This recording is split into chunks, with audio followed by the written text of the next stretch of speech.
Fun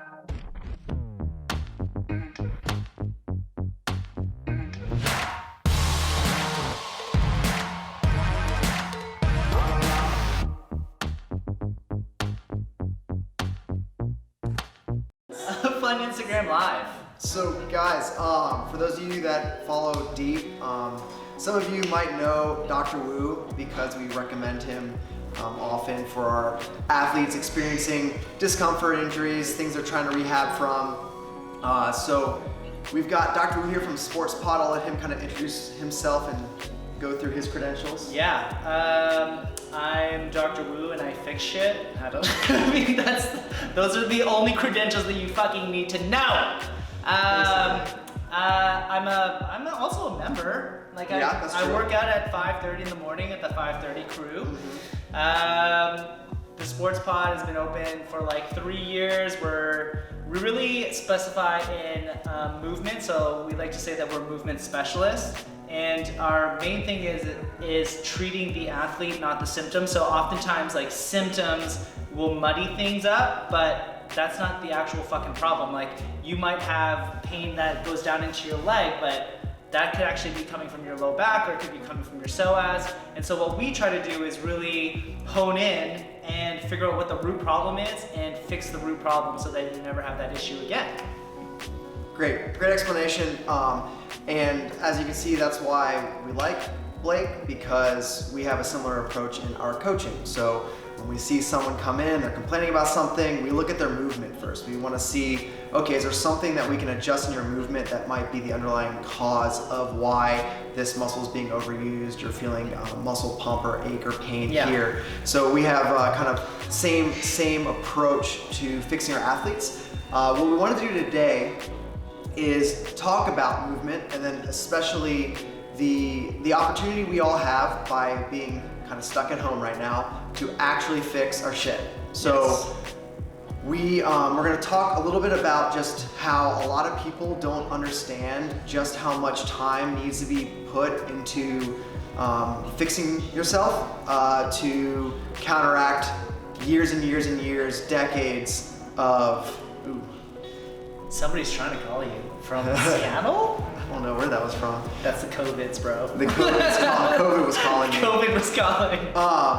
Yeah, so a lot of people spend 2 hours a day at the gym. They spend 8 hours a day seated at a desk working, and then they spend the rest of their time sleeping, also in sometimes poor positions. So when you have all of that time in a bad position, it might kind of make sense that 10 minutes in a stretch isn't really going to counteract that. So we're going to talk a little bit about that and some ideas we have for spending some time at home to fix your stuff. So just to piggyback off of this, which is, we treat a lot of athletes and we love our CrossFitters, but I have to say CrossFitters are some of the most stubborn ass fucking athletes on earth. Only second to yoga teachers.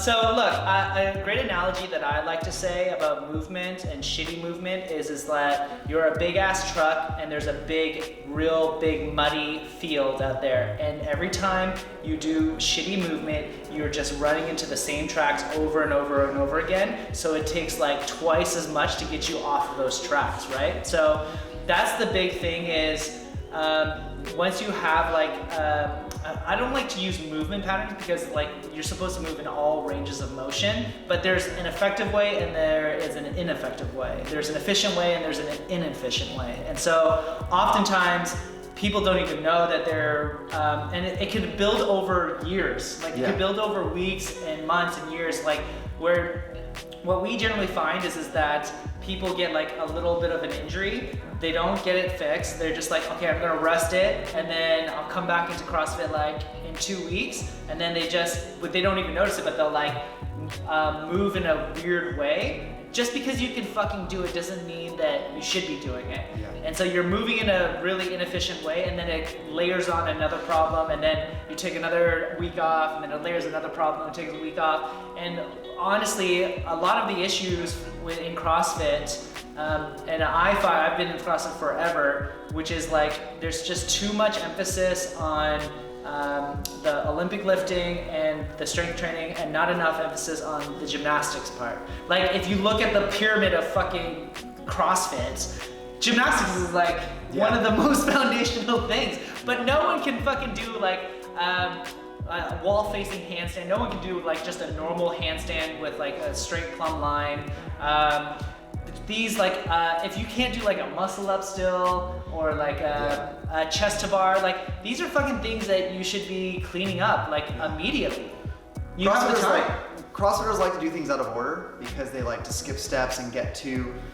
It's easier to quantify success in a very, very objective number, right? Yes. So it's like I deadlifted 250. Yes. Now I deadlifted 275. Yeah. Therefore, I'm better. Yeah. So we tend to gravitate to strength, we gravitate to barbell work because it's so easy to see our success. Whereas you can have days where your gymnastics is just like the ugliest thing ever. Terrible. And you're just like, I don't like this, I don't want to do this anymore. Because the drills required to improve the gymnastics takes more work. It's not just do 5 sets of 5 at this percentage, and then next week do this percentage, and then, right, it's very straightforward with strength training. You know, you follow, you know, a peak, a recovery, super compensation, you hit new PRs. With gymnastics, there are still similar methodologies to how you periodize your training, but the work is a lot more difficult for a lot of people, so we tend to shy away from it. But like Blake was saying, if you don't have those fundamental movement patterns, like doing them properly, then that means you're adding on everything on top of a crappy foundation. Right. So, you know, if you can't, like he was saying, if you can't do a wall-facing handstand properly, and then you're wondering why your snatch sucks or why you hurt your shoulder in snatch, it's like, or clean, like jerk, it's like, well, yeah, because you don't have enough shoulder flexion to do the gymnastics work. That's why, and gymnastics really, really highlights the things you suck at. Like it's so much more blatant versus in strength training. Like he was saying, you can change up your stance, you can play around with stuff, and you can work around your problems. Whereas gymnastics, like you're just not going to get a muscle up. Yeah, look, I mean, that's the thing is you can juke strength training, you can juke like getting into a clean and jerk. Like how many times have we all seen just fucking ugly ass cleans or ugly ass snatches or ugly ass fucking overhead squatting? Gymnastics will expose you. Like it will fucking expose you for what you are. And if you can't do the gymnastic stuff, then you have no business doing some of the strength work that you are doing, because you just, again, you're layering more shit on top of shit. You have just a bad foundation. And there's a reason why in CrossFit gymnastics is one of the foundational things, is that it is like you need to be able to be mobile, you need to be able to get into those positions before you get into the Olympic lifting positions. And an Olympic lifter coach will tell you, like, the more mobile you are, the better lifter you will be, because you're not muscling everything, you're using mechanics and biomechanics to get you into those positions to lift heavy. If you've never watched YouTube videos of like the warm-up room for the Olympics, for Olympic weightlifting, watch their warm-up drills. Like watch how they move. They are some of the most flexible people. Like they're as flexible as gymnasts. It's unbelievable. Like there are videos of guys in the splits with like 160 pounds doing like a seated good morning, so their stomach touches the ground and coming back up. They're extremely mobile. But we tend to just focus on when they're out on the platform lifting a bunch of weight. We don't necessarily notice just how much mobility work, how often they're stretching and working on that stuff. And this is a perfect segue into the fact that what better thing to work on when you're stuck at home? A lot of you don't have access to a barbell, a platform, a place to drop weights. Guess what you can do? You have your body, which means you can do gymnastics work, you can work on those fundamental skills. So some of the foundational movements that you should be able to fucking do, and if you can't do these things, then you need to step back and fucking do some of this foundational work, is first, can you even like touch your toes? Like, can you just like stand and just fucking touch your toes? The second thing is, can you get into a deep squat without your heel coming up? Like you need to be able to be flat-footed, have good ankle dorsiflexion, good knee flexion, good hip flexion, get into a deep squat and not feel like you're going to fucking die.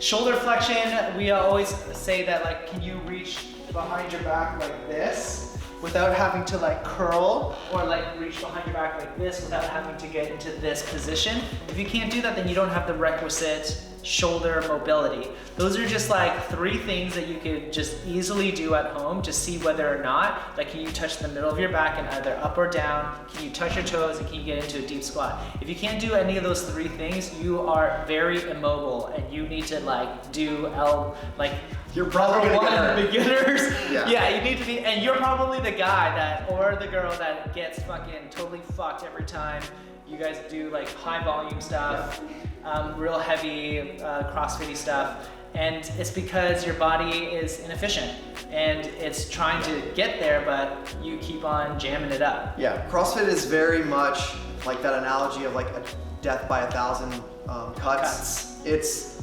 just the small little inability to move, like that last 5%. You don't maybe notice it that much, but that extra 5% when you do 1,000 reps over 3 months, all of a sudden you come out with an injury and you don't know why. And it's you have to look back to those previous 2 months of moving improperly over and over and over and over. It doesn't hurt till it hurts, and then once it hurts, then you've gone too far. It takes time to come back. So I know that you guys at Deep like periodize a lot of things. So you guys have like macro cycles and so on and so forth. Yep. And you might not be ready for parts of those macro cycles. And here's some tips as just like if you're a beginner or you know that you don't have the mobility, the first thing that you can like immediately do is decrease the volume. Yeah. Like you could just decrease the volume. It doesn't have to be like if it's let's just say if we're doing like a 50, 40, 30, 20, 10. Like you don't have to do, you can have it by, you can just tell the coach and be like, hey, I'm working on mobility. You can do it a lot slower. So the second thing is decrease the intensity. Like you don't have to do RX. Oftentimes you guys have like several different options, scaled options. Like put your, it's like, it's right. It's so funny. Every fucking CrossFit gym that I've ever been to always has that fucking big ass sign, put your ego outside. And when you fucking come into this CrossFit gym, except everybody in there, I'm like, why are you moving like that? Like, put your ego outside. I don't go fucking full out. If you want to watch me work out at 5:30 and struggle, I implore you. But look, there was a time in my life where, in my 20s, where I was just like hammering that shit as hard as I could. But now I'm fucking older, I'm like, I gotta get to motherfucking work. Like, I don't need to be going as hard as I was going. And also, I'm smarter now. And I know that I can get just as good of a workout with decreased volume, decreased intensity, and not hurt myself, and also continue to work on my mobility. So those are like easy things that you can do. And also, like, guys, the coaches they're on your team. Like, we want you to get stronger, faster, healthier. Right. And so the best way to do that is steady, consistent improvement. Right. Increments. It's small increments. We overestimate what we can do in a week and underestimate what we can do over a year. It's 100% true. Like adding 10 pounds to your back squat every 2 months over a year is a lot of added weight. Versus trying to PR by 50 pounds, hurting yourself, and then not doing anything on back squat for 6 months, then coming back, having to start back over. And so for the year, you've increased only 50 pounds versus the person that just steady. Yeah, the undulating back and forth is like yo-yo dieting, man. Like, it's just like CrossFitters, they yo-yo from back and forth, injury and out, big injury and out, and it's like they're getting really nowhere. And my thing is like, just do it slow. Like, what is the hurry, guys? If you truly love CrossFit and you truly love fitness, then the timeline is forever, really. Like, I think about it till 100. Part of what got me initially with CrossFit is just how much you can improve upon. So like, you can get better on your back squat, you can get better on your gymnastics, you can get better on your Olympic lifting, you can get better on your ability to produce force and speed in certain directions. Like, there's always something to focus on, so you can never really get bored. The trick is finding what makes that movement, that focus on that movement, fun for you. And so a lot of that is just setting goals, right? If you don't have a goal, if you're just like, I'm gonna work on this stretch, that can seem monotonous. So you have to like set some goals for yourself, you know, like take a photo of where you're at in a straddle with your hips in the right stacked position and see where you're at. And then work, and then 2 weeks later, take another photo, same position.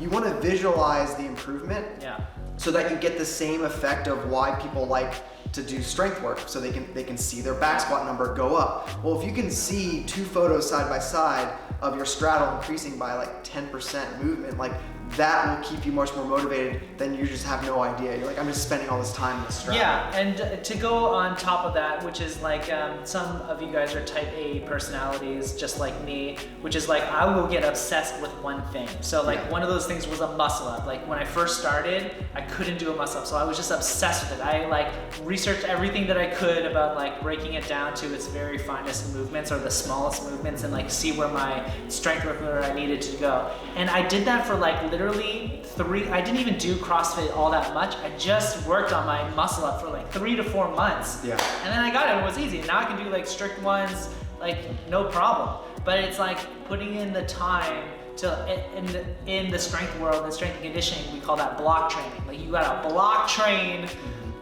skill for a very long time, every single day for it to improve. And that gives me into the next topic, which is like, look, movement doesn't change overnight, mobility doesn't change overnight. It takes a fucking long ass time, and you can't think that your day job, which you're fucking sitting on your ass all day, and these days we're fucking watching Ozarks and Tiger King for 10 hours straight. Yeah. You can't think that like sitting for 10 hours and then just getting into couch stretch for like 30 seconds is like, oh, like my hip mobility is much better. Like, no, you asshole. Like it takes a long time to like stretch it out. So the actual science is you have to sit into lengthened position for at least 2 minutes for the muscle cell to actually change. Like the actual inside of the muscle cell, it will not change unless you give it some type of force for at least 2 minutes.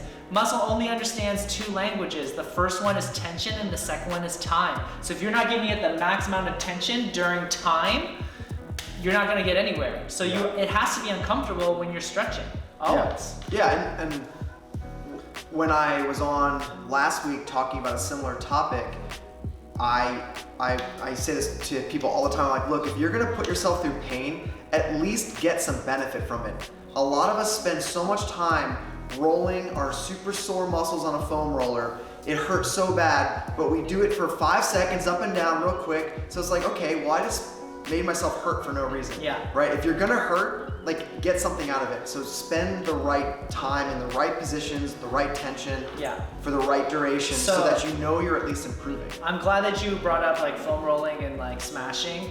And look, foam rolling and smashing are not going to change your fucking tissues. Like, That's not the purpose. Yeah, oh my god, oh my god! Oh my god, like this drives me fucking crazy. Every time I go into the gym, there's somebody just fucking like using that fucking, what is this machine again? The Yeah, that's for pain relief. It's like short term. It's short term. Yeah, It literally does nothing else. It's literally just numbing it. Like if I did this to Eric's, it's just numbing the muscle. That's what it's doing. But it's not doing anything else outside of that. Like it's not addressing why the fuck you have pain there in the first place. It's not addressing the actual tissue length. It's not addressing mobility.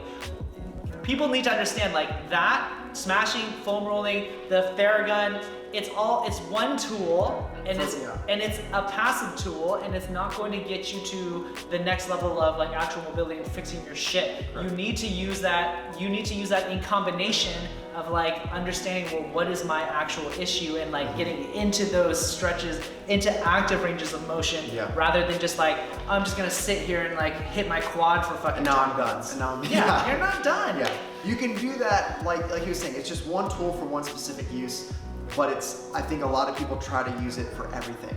And if you are super achy and sore and you know you're not gonna be able to work out the rest of the week and you wanna work out but things are hurting, sure, go ahead and roll out, try to dissipate some of that pain, but then you still have to put the time in with the right drills and the right stretching to actually get change. Yeah, you have to, look, muscle only changes if you actively get into those ranges of motion. If you Yeah. don't just like if you don't actively do a squat every single day, then your squat is never going to get better. And another important thing is we're all different, right? So the position for me to get what I need out of opening my hip flexor might look very different than his position. Right? So you also have to remember, for some of you, just because you're more flexible doesn't necessarily mean you're less injury prone. You might still have injuries for stability reasons and other things. So when you're stretching, you might think you only need to stretch like as much as you see my hip open.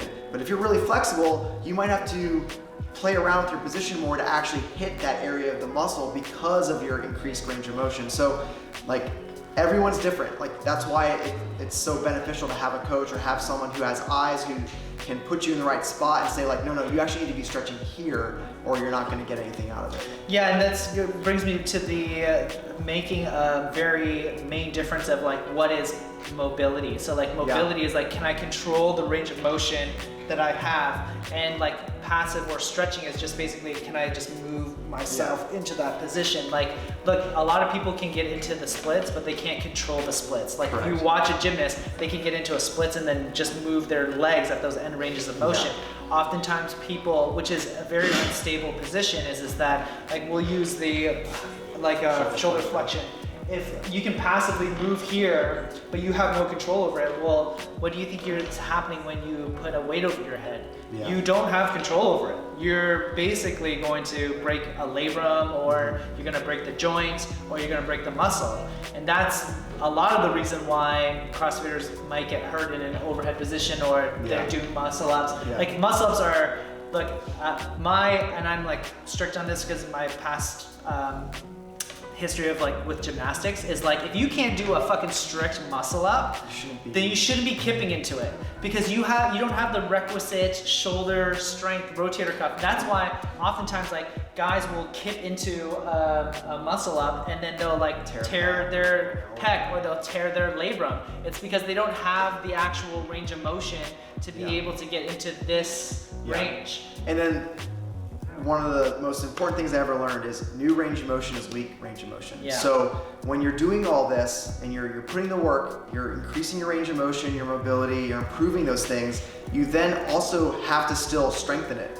You have to go through the same progression you went through when you were going through a limited range of motion. So like that's why you see people like, they might have a 400-pound squat, but it's like a really shitty range of motion, right? So then they start doing all this stuff to open up their hips, and all of a sudden they bounce out of the bottom 2 inches lower than they've ever gotten with that same weight. That's how you get hurt.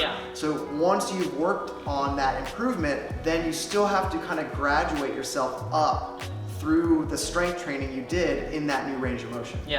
Or else it's an unstable joint, something that we always talk about. So, those are some of the main things that we wanted to express to you guys. Like you can be spending good time getting into couch stretch. You can be spending time doing a lot of body weight, gymnastic-y stuff. If you go to like our, the SportsBot has like a YouTube channel. We have like a shitload of gymnastic-y stuff. Eric and I are about to record like a little gymnastic-y 20-minute video so that you guys can do it at home. But look, the main point is that it takes time, and you have to and during this time of we have literally at least a month. Yeah, I mean, we know we have 30 days, right? We have at least 30 days. Make some goals for yourself specific to improving your movement.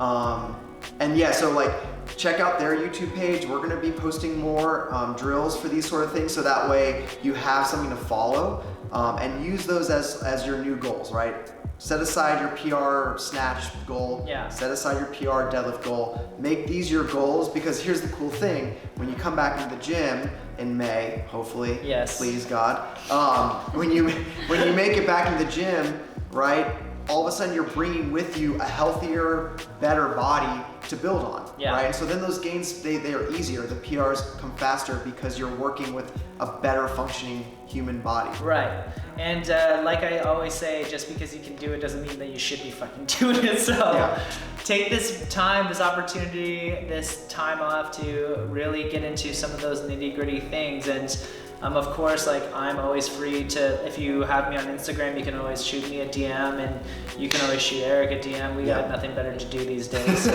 why not answer We questions? love reviewing videos. Send me something to fix. I love doing it.